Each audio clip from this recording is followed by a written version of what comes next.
زندگی گزار دے یا رب کی بندگی کو نظر انداز کر کے اپنی مرضی سے زندگی گزارے؟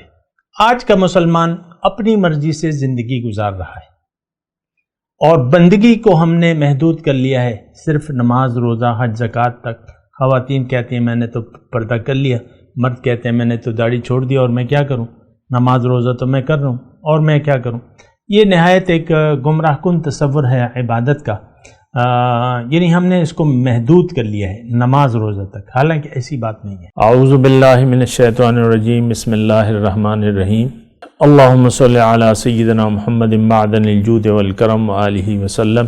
سامعین و ناظرین اکرام، السلام علیکم ورحمۃ اللہ وبرکاتہ۔ آج کا ہمارا موضوع یہ ہے کہ عبادت الہی کا مطلب۔ دیکھیں، عبادت کا مطلب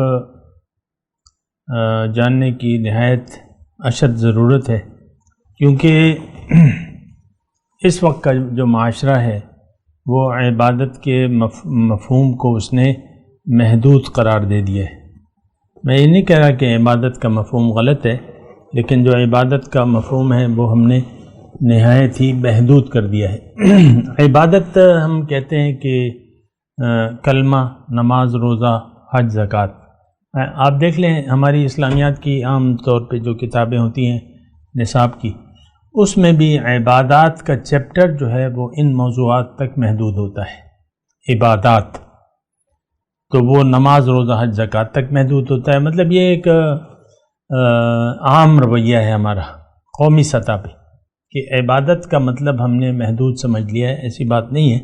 دیکھیں، عبادت کا پہلے تو مطلب سمجھ لیں کہ عبادت کا مطلب اطاعت ہے، کہنا ماننا، اطاعت۔ اللہ تعالیٰ نے قرآن مجید میں اس کی وضاحت کی ہے، اور دیکھیں ہر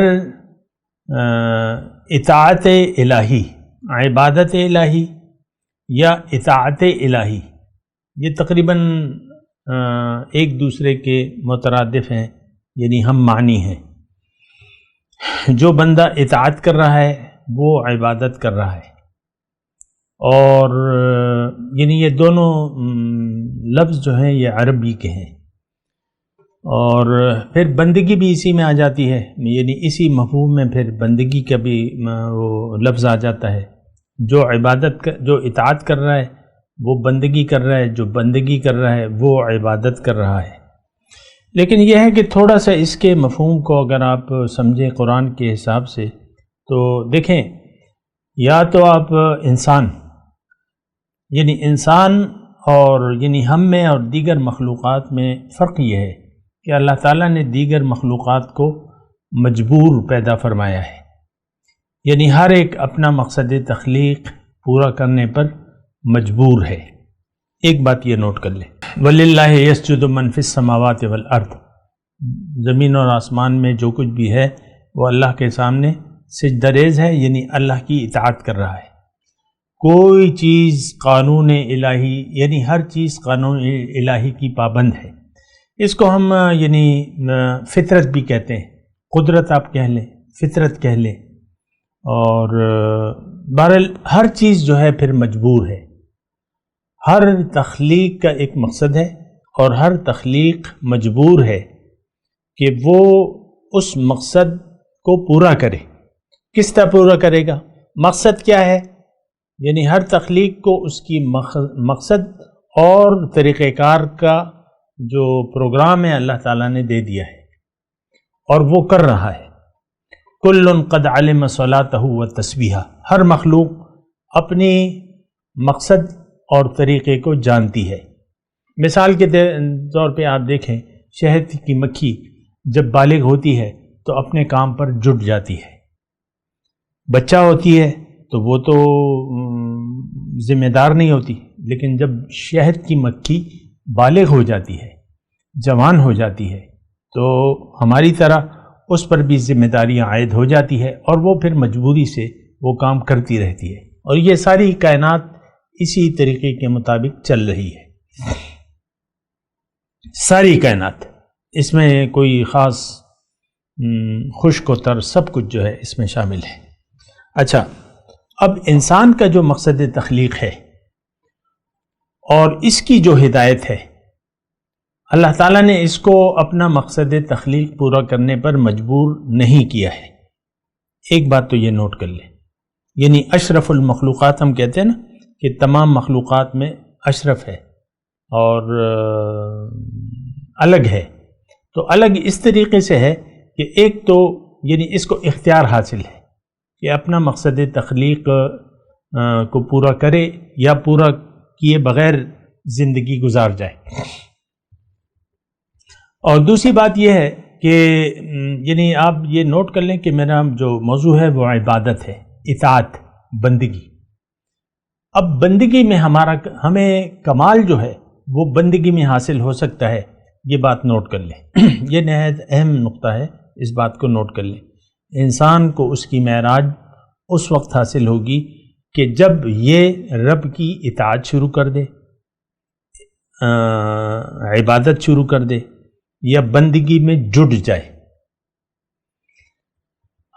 یہ ایک جملہ مطلب آپ نوٹ کر لیں، انسان کو معراج، اور اس کی میں بات نہیں کر رہا معراج کیا ہے جو بھی ہے، تو یعنی انسان کا مقصد اس وقت پورا ہوگا یا ہو سکے گا جب یہ رب کی بندگی میں جڑ جائے، بس۔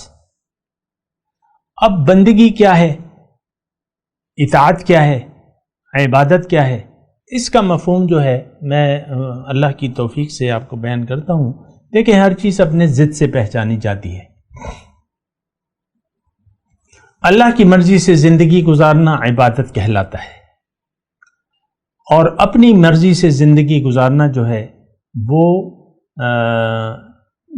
بغاوت کہلاتا ہے، یعنی طغیانی، طغا، حد سے انسان۔ دیکھیں ہر مخلوق کی حد جو ہے، دیکھیں ابھی ہم اگر آپ مطالعہ کریں سورہ طٰہٰ کا، تو موسیٰ علیہ السلام کو اللہ تعالیٰ نے بھجوایا فرعون کے لیے، اور ان سے کہا کہ اذهب الی فرعون انہ طغیٰ، فرعون کے پاس جاؤ، وہ حد سے بڑھ چکا ہے۔ تو خیر وہ اس واقعے کی طرف میں آپ کی مطلب پورا واقعہ تو نہیں بیان کر رہا، میں آپ کو یہ صرف کہہ رہا ہوں انسان کی جو کامیابی ہے وہ یعنی حد سے نہ بڑھنے میں ہے۔ اور حد کیا ہے؟ اطاعت، سر جھکا دینا۔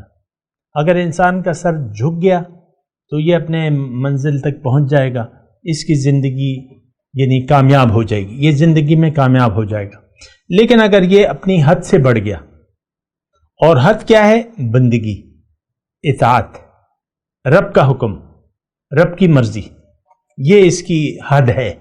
یہ اگر اس سے بڑھ گیا تو یہ ناکام ہو جائے گا، اور مقصد حیات میں ناکام ہو جائے گا، اور دنیا اور آخرت میں ذلت اور رسوائی اس کا مقدر بنے گی۔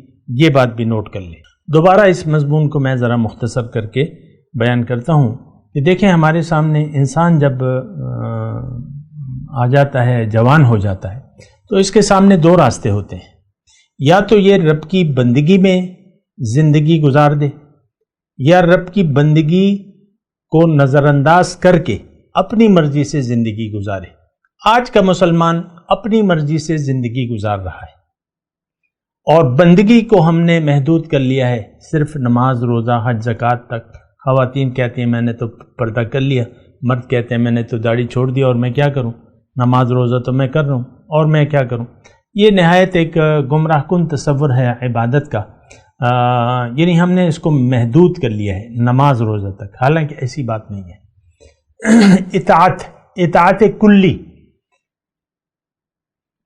اللہ تعالیٰ نے ہمیں فرمایا ہے کہ تم اطاعت کلی اختیار کرو، اطیعوا اللہ و اطیعوا الرسول، اللہ کی اطاعت کرو، رسول کی اطاعت کرو، یعنی نافرمانی مت کرو۔ من یعص اللہ و رسولہ فقد ضل ضلالا مبینا، جس نے بھی نافرمانی کی اللہ کی اور اس کے رسول کی تو وہ گمراہ ہو گیا واضح گمراہی کے ساتھ۔ دیکھیں انسان کے سامنے میں نے آپ کو کہا دو راستے ہیں، یا تو زندگی یہ اپنی مرضی سے گزارے، اور یا یہ رب کی مرضی سے گزارے۔ رب کی مرضی آج کے مسلمان کا مدعا نہیں ہے۔ رب کی مرضی سے یعنی ہمارے رب کی مرضی کی ہماری نظر میں اس وقت کوئی اہمیت نہیں ہے، اور نہ اس یعنی بس یہ ایک جملہ کافی بھاری جملہ ہے، رب کی مرضی کی. ہم اپنے رب کی مرضی کو کوئی اہمیت نہیں دیتے اپنی زندگی میں، اور رب کی مرضی قرآن میں ہے، رب کی مرضی کے مطابق عمل کیا ہے ہمارے رسول صلی اللہ علیہ وسلم نے، یعنی قرآن اور سنت. اس وقت کا مسلمان جو ہے قرآن اور سنت سے بے نیاز ہو کر زندگی گزار رہا ہے، اور اس نے دین کو غلط سمجھا ہے. تو جب دیکھیں اصل میں تو ایک بات کو اگر آپ غلط سمجھ لیں تو پھر اس سے آپ فائدہ بھی نہیں اٹھا سکتے. اول تو بات یہ ہے کہ ہم زندگی کے مقصد کو سمجھے ہی نہیں ہیں. آپ کو معلوم ہے کہ ہم زندگی میں کامیابی محض دنیا کی کامیابی کو قرار دیتے ہیں. عام طور پہ ہم سب لوگ، یعنی ہماری نظر میں پیسے آ رہے ہیں، اچھا گھر ہے، کھانا پینا کپڑا لتا، تو بس خوش ہیں، باش ہیں، مزے ہو رہے ہیں. گرمیوں میں سیر سپاٹے ہو رہے ہیں، اور سردیوں میں جو ہے گرم گرم خوراکیں اور اچھی ہے نا. تو اس طریقے سے ہم اپنی زندگی گزار رہے ہیں، خوب مزے کر رہے ہیں، خوب مزہ کیا ہم نے، خوب مزہ اڑایا، خوب مزہ آیا. مزوں کے لیے انسان زندگی گزار رہا ہے، انسان ظاہر کی خوشی کے لیے زندگی گزار رہا ہے. بات کرتے ہیں ایک وقفے کے بعد. وآخر دعوانا ان الحمد للہ رب العالمین. مولایا صلی وسلم دائما ابدا علی حبیبک خیر الخلق کلہم.